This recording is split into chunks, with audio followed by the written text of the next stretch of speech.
রশিদ খানের বলিংটাই আমরা ধরতে পারলাম না, কোনটা লেগ স্পিন, কোনটা গুগলি, কোনটা টপ স্পিন। অনেকদিন ধরে তো খেলছি আমরা, তো কী হলো কালকে ওই কথাই আমি বলতেছিলাম সবাইকে। দেখেন লেগ স্পিন আপনি যদি মনে করেন যে আমি বলটা রিড করতে পারি নাই, এটা গুগলি আসতেছে নাকি, ও তো ভেরিয়েশন আছে রশিদ জোরের উপর করে, একটু ফ্লাইট হালকা। ক্রিকেটে কথা আছে, if you cannot read the leg spin, go forward, don't go back foot. আপনি যখনই ব্যাকফুটে যাবেন, হয় আপনি এলবিডব্লিউ হইবেন মিস করলে, নাহলে বোল্ড হয়ে যাবেন। কালকে দেখেন ব্যাকফুটে গেছে আর আউট হয়ে, এবং আমাদের বল পিক করে কোন বলটা আমি কোথায় করবো, এবং পাওয়ার পিকের যেটা নাকি you have to put power into shot, এবং কোন জায়গাটা আমি টার্গেট করবো, ওই বোলারকে কোথায় খেলবো, সেই সিলেকশনটাই তো আমাকে ঠিক করতে। না পারতেছি আমরা সিঙ্গেলস নিতে, না পারতেছি আমরা একের উপরে খেলতে, যেটা সিঙ্গেল বলি আমরা, না পারতেছি আমরা ডাউন উইকেট খেলতে স্ট্রেট। আপনার এই জায়গাটা তো ভ্যাকুম থাকে। আপনি এখানকার বলগুলি যতগুলি এলবিডব্লিউ হয়েছে ওই স্টাম্পের বল, ওই স্টাম্পের বল এলবিডব্লিউ মানে কি, বলগুলি স্ট্রেট স্টাম্পের লাইনে আসছে, তো আপনি প্লে স্ট্রেট, বোলার তো বল থ্রুকে ফলো থ্রু করবে। বল যদি আপনি পাঞ্চ করেন, বল তো উইকেটকে বিট করে যাবে, 1, 2, 4 হইতে পারে। এগুলো হলো একটা ব্যাটারের তার স্কিল, কারণ একটা ব্যাটসম্যানের সাথে আরেকটা ব্যাটসম্যানের পার্থক্যটা এগুলি তৈরি করে দেয়। সেরকম ব্যাটিং দেয় একমাত্র সাইফ হাসান ছাড়া আমি দেখলাম না যে কেউ পুরো ফুল ফেস অফ দ্য ব্যাটে খেলছে। মিডল অর্ডারকে এখন কী করে ঠিক করবে? এখন কি আপনি অন্য দেশের নাগরিক, যে দেশের নাগরিক করতে দিবেন? ফুটবলাররা যেমন সব নিয়ে আসতেছে, ওটা তো হবে না। কারণ ক্রিকেটটা এখন বিপিএল বলেন, আইপিএল বলেন, বা বিগ ব্যাশ বলেন, ক্যারিবিয়ান ক্রিকেট বলেন, দিস আর নট ক্রিকেট। এগুলো অ্যাকচুয়ালি এখন কমার্স, এখানে কমার্শিয়াল হয়ে গেছে। এখন ওয়ার্ল্ড ক্রিকেটও এখন কমার্স হয়ে গেছে। এখানে টার্মস প্লেইং কন্ডিশন ডিকটেট করে আপনার ব্রডকাস্টার ওনার্সরা, যে এইভাবে করে। তো তারপরেও ক্রিকেট তো ক্রিকেটের জায়গায় আছে, প্লেয়ারের জায়গায় আছে। ওই প্লেয়ার আমার অপোনেন্ট প্লেয়ার বা আমার প্লেয়ার, আমি তো বলই খেলবো, ব্যাটার হইলে আমি ওই ব্যাটসম্যানকে আউট করার জন্য বল করবো অ্যাকর্ডিং টু মাই ফিল, ওইটা তো আছেই। ওই জায়গায় তো আমাকে উৎকর্ষ সাধন করতে হবে। সামনে যেহেতু ওয়েস্ট ইন্ডিজ আসছে, আমাদের এখান থেকে গামিনীকে সরিয়ে দেওয়া হয়েছে, যেহেতু ওয়ার্ল্ড কাপে কোয়ালিফাইংয়ের একটা ব্যাপার আছে, আমাদের কি মিরপুরে এখন স্পিন ফ্রেন্ডলি উইকেটেই খেলা উচিত কিনা? না, আপনি ঘরের মাটিতে আপনি খেলবেন, অ্যাটলিস্ট আমাদের 3টা ম্যাচও জেতা লাগবে। আপনি জিতলে, হ্যাঁ আপনি তাহলে ওই ডাইরেক্ট কোয়ালিফিকেশনের একটা ব্যাপার আছে, ডাইরেক্ট কোয়ালিফাই। এখন তো আমরা আর একটু পিছিয়ে গেলাম বোধহয়। তো সেটার জন্য আপনি যে পিচ স্পিনিং করবেন, ওয়েস্ট ইন্ডিজের যে 6 ফুট স্পিনারগুলি আছে, 5 ফুট 11 ইঞ্চি, আপনি কি শিওর তাদের এগেন্সে টার্নিং উইকেটে আপনি ভালো ব্যাটিং করতে পারবেন? ওই তো কাজেই এখানে উইকেটটা তৈরি করতে হবে। এবং আমি মনে করি, এটা আমার ব্যক্তিগত opinion, you cannot cheat with the crowd. আপনি দর্শকদের সাথে চিটিং করতে পারবেন না। দর্শক টাকা দিয়ে আসে, সময় ব্যয় করে আসে ভালো খেলা দেখতে। তারা 50 ওভারে খেলায় দেখবে, তারা 250 এগেন্সে 270 বা এরকম একটা কিছু, বা নট একটা 50 ওভার ম্যাচে এসে দেখলো এক টিমে 100 আলাও, আর টিম দেখলাম 8 উইকেটে জিতে গেছে, বা এক টিম আগে ব্যাটিং করছে 200 করছে টেনে, because slow wicket, turning wicket. এটা হবে না। এটা আমরা একবার বিশাল করেছি।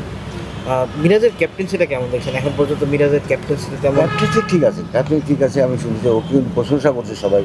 বিকজ আর যখন নাকি আপনার সোলজাররা যদি ভালো আপনাকে স্ট্র্যাটেজি করে বল না করে, আক্রমণ ঠিকমতো না করে, না যুদ্ধের সময় কিন্তু ওই ইনফেন্ট্রি সোলজার যারা থাকে, তারাই কিন্তু ওই যিনি জেনারেল থাকেন তার মেডেলটা কিন্তু বা সম্মানটা কিন্তু ওর কাছে যাবে। তো সেই জন্য তাকে তো ভালো সোলজার দিতে হবে, যে নাই খেলবে, যেন ইনফেন্ট্রি, আর্মিতে বলে ইনফেন্ট্রি সামনে থাকে, তারপরে লাইনে কারা থাকে, আর্টিলারি থাকে, যারা কামান নিয়ে থাকে, কামান, তার ওই মিডল অর্ডারে ব্রিগেডাররা, যেটা ক্রিকেটের বাসায় দিয়ে দেবেন।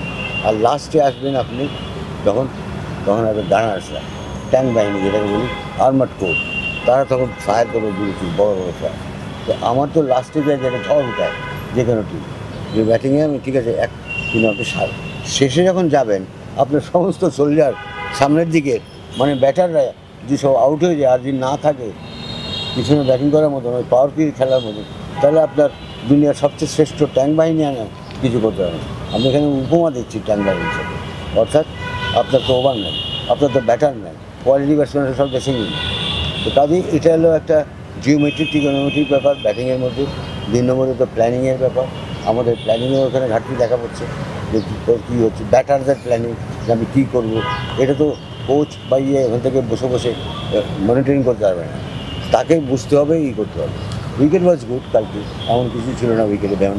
এর মানে আমরা ভালো উইকেটও পাচ্ছি না, মানে স্পিনিং উইকেটও পাচ্ছি না। আসলে আপনার চোখে পুরো টিমের সমস্যাটা কোন জায়গায়? সমস্যাটা হলো তাদের অ্যাবিলিটি কম, মোটা জায়গায় বলি। এই অ্যাবিলিটি বাড়ানোর জন্য তো আমরা নানা কোচ নিয়ে আসি। শুনেন, কোচ নিয়ে আসলে আপনি এক কাজ করেন না, আপনারা লেখেন যে ভাই একটা বাজেট করেন 200 কোটি টাকার, এই 200 কোটি টাকার বাজেট করে পৃথিবীর যত বেস্ট কোচগুলি আছে নিয়ে আসেন।